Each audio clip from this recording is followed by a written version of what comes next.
Poljoprivrednici i nekoliko čačanskih sela čekali su decenijama da sistem za navodnjavanje ponovo prođe kroz njihove atare i konačno su i taj dan dočekali. Moravska voda od Parmenca potekla je kanalima, a ostaje nada da će jednog dana stići i do Katrage na samoj granici sa Kraljevom.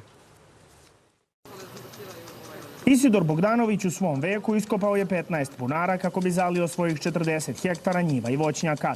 Ali sušna godina i ta izvorišta ostavila je suve. A suve bi bile i one njive na levoj obali Morave da nije u rad pušten kanal za navodnjavanje Čačak-Parmenac.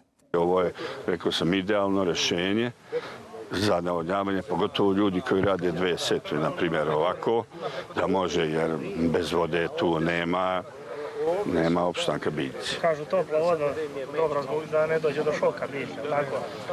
Znaš kako, kad nema tople, dobra je i hladna. Bilo kakva samo da bude.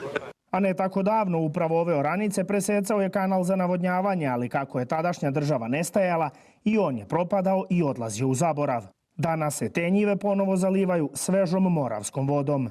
Vodu uzimamo sa zapadne Morave, sa gore sa brane na Parmencu.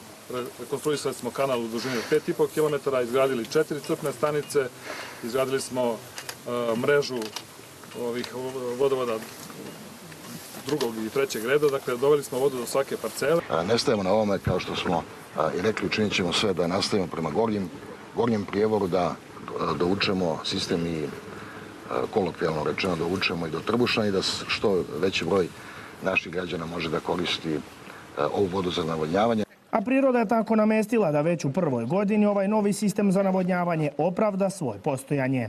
Razgovarali smo danas sa poljoprivrednicima. Ono što nam je drago što možemo da čujemo od njih jeste da oni više nemaju strah od suša, što je jako bitno, jer situacija u ovoj godini, primjer jeste da smo imali jako veliki broj dana sa visokom temperaturom, a jako malo padavina, što je ovaj sistem upravo poboljšao i dao rezultate. Da nije sistema za navodnjavanje, ovuda bi se moglo proći komotno. Međutim, zahvaljujući mlakoj moravskoj vodi, kukuruz stigao na 3 koraka ispod oblaka.